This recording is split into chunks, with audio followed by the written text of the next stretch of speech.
परमात्मा श्री राधा कृष्ण के चरणारविंदों में शतकोटि नमन बंदन।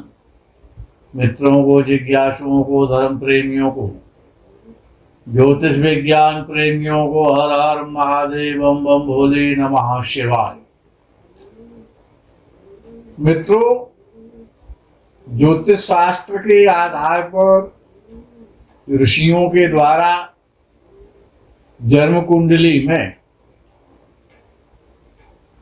पितृदोष का वर्णन आता है। पितृदोष का,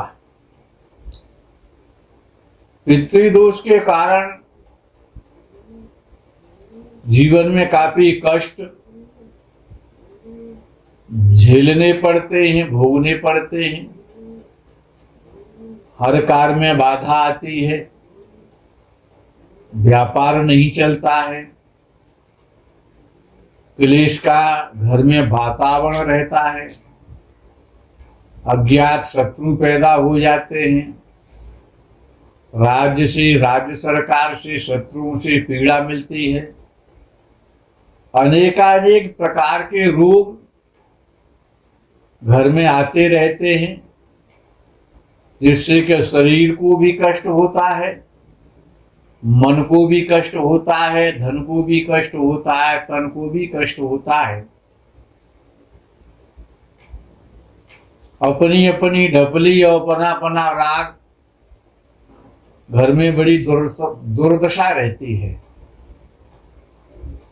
मित्रों से, परिवार वालों से, भाइयों से, माता पिता से, और यहाँ तक कि पति पत्नी में भी संबंध बिगड़ जाते हैं। क्लेश का वातावरण रहता है, मन परेशान रहता है, जीवन काफी कष्टमय हो जाता है जब पितृदोष जब जन्म कुंडली में उपस्थित होता है।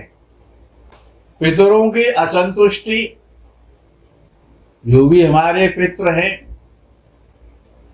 वो पिता पक्ष के हैं और मातृपक्ष के हैं, वो दोनों पक्षों के पितर कहलाते हैं। जन्म कुंडली के माध्यम से सूर्य और चंद्र, राहु और केतु के माध्यम से ये पितृदोष बनता है। राहु और केतु के माध्यम से ही काल सर्प दोष नाम का एक भयंकर कष्टकारी दोष भी बनता है। ये पितृदोष और काल सर्प दोष की शांति, जो श्राद्ध पक्ष आता है, जो पितृ पक्ष आता है 16 दिवस का, 16 दिन का, ये विशेष पर्व होता है पितरों की शांति के लिए। पितरों को प्रसन्न करने के लिए पितृदोष का निवारण इस पक्ष में हर व्यक्ति कर सकता है। निवारण आवश्यक है। ऐसा नहीं है कि ग्रहों के कारण ही पितृदोष लगता है। यहां तक लिखा गया है कि चीटा चीटी कीट पतंगे हमारे द्वारा, हम जिस वाहन में चलते हैं उस वाहन के द्वारा, पैरों के द्वारा, हाथों के द्वारा, घर में अनेक प्रकार से चीटा चीटी कीट पतंगे की हत्या हो जाती है। वो भी पितृदोष में ही आ जाता है। क्यों? जब पंचबली का विषय आता है तो वहां पर चीटा चीटियों के लिए, कीट पतंगों के लिए, कौओं के लिए, कुत्तों के लिए, इन सब के लिए बलि का प्रावधान है। इन सब के लिए बलि दी जाती है और समाधान तभी होता है कि 16 दिन का ये पितरों का और पर्व, महापर्व होता है वर्ष में एक बार, जो 10 तारीख 10 सितंबर शनिवार से प्रारंभ हो रहा है। पूर्णिमा तिथि 10 सितंबर शनिवार की है।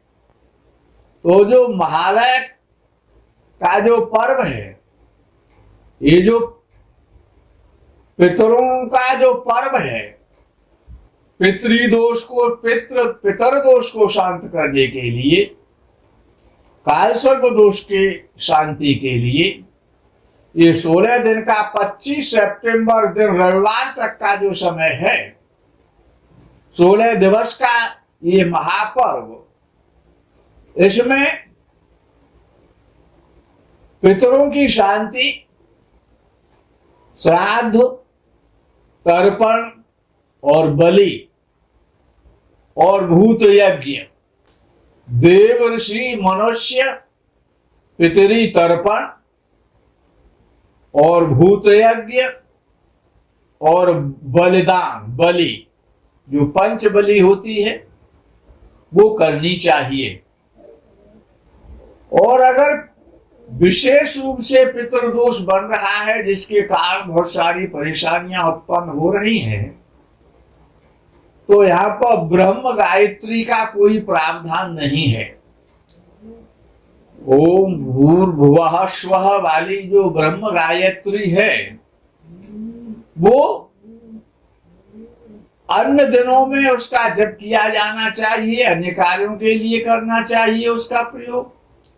पितरों के लिए अलग से गायत्री है जिसको पितृ गायत्री कहते हैं।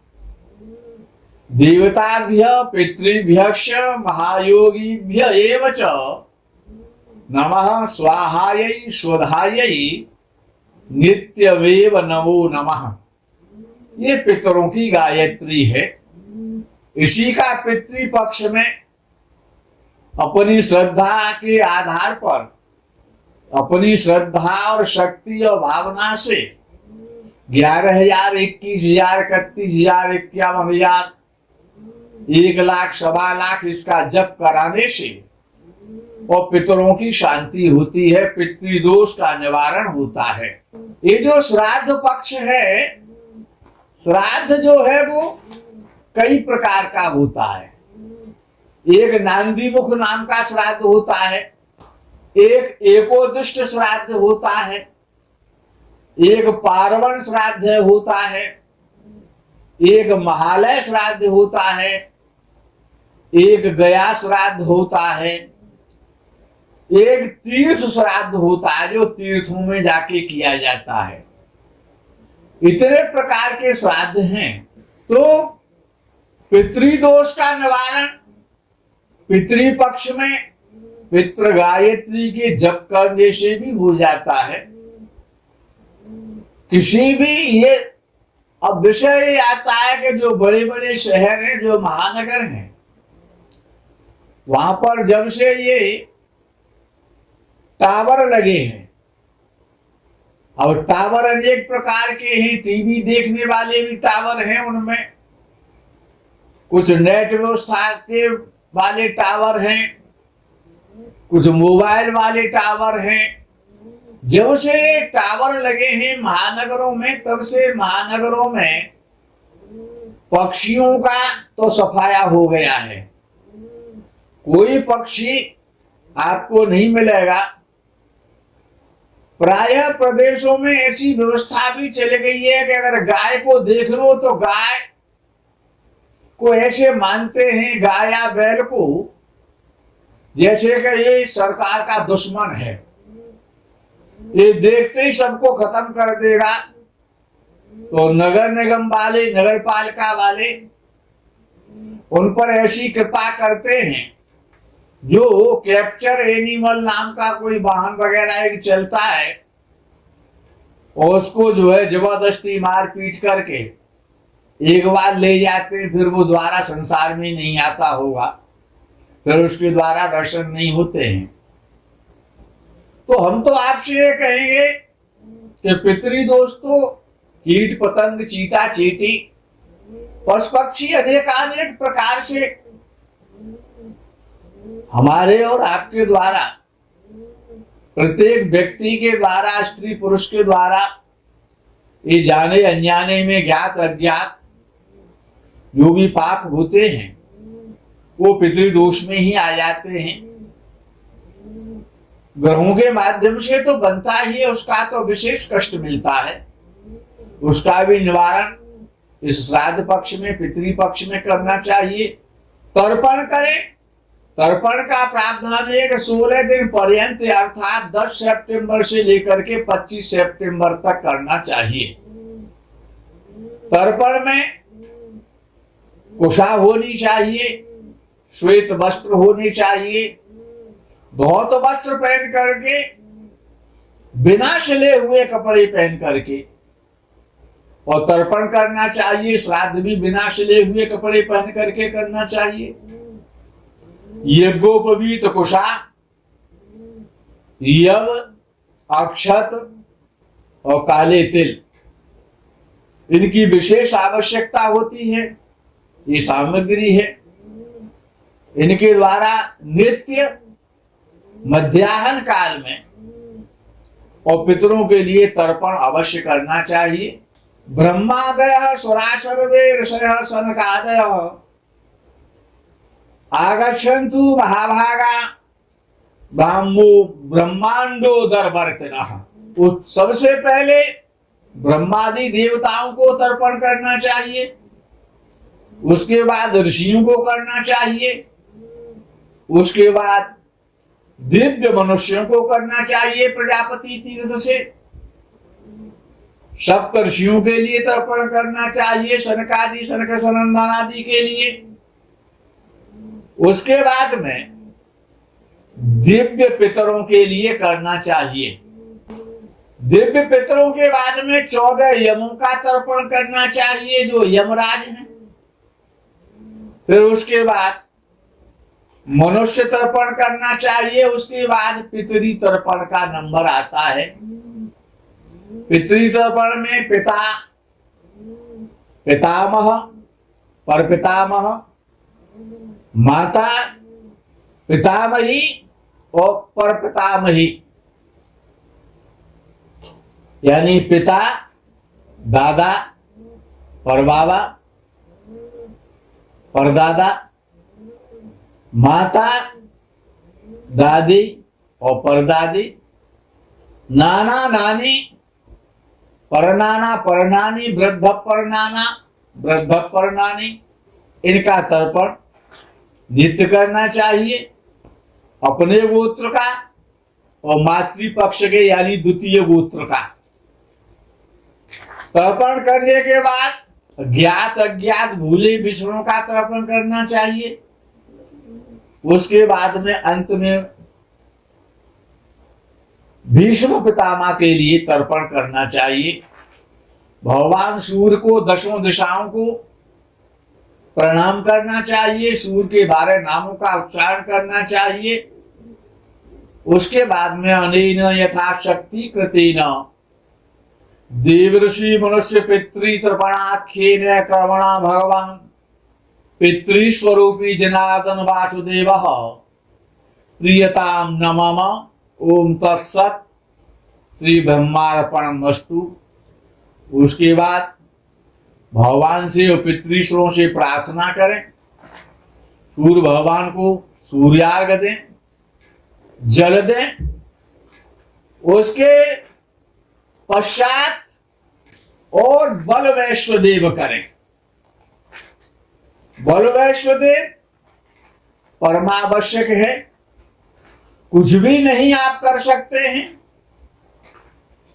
तो किसी ब्राह्मण को जो इस कार्य को करना जानता हो, उस ब्राह्मण को संकल्प दे दें। चाहे फोन के माध्यम से संकल्प दे दें, चाहे साक्षात जाकर के दे दें। अपना गोत्र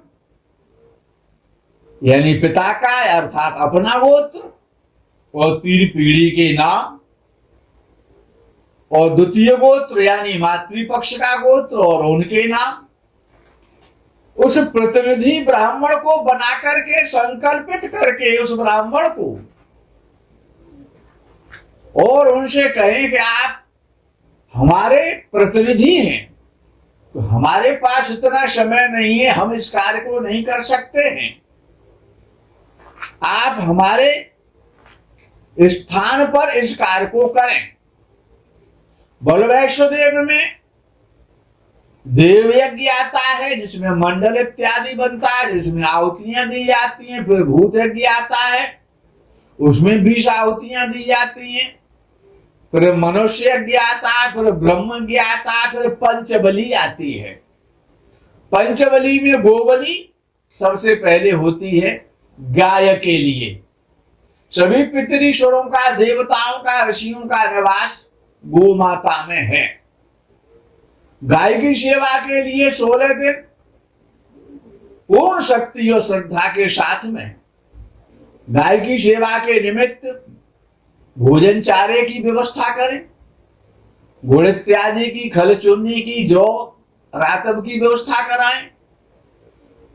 तो पहले गोबली कराएं। गोबली पत्ते पर दी जाती है।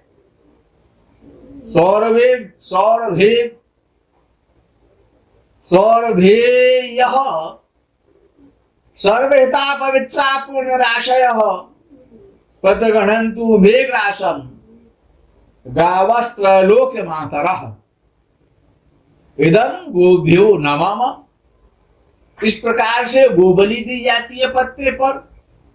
उसके बाद स्वान बलि का नंबर आता है।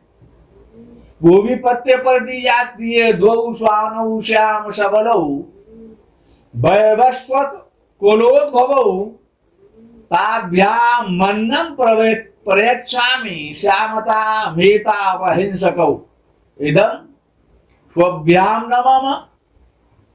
उसके बाद काकबली का नंबर आता है। वो जमीन पर, पृथ्वी पर दी जाती है।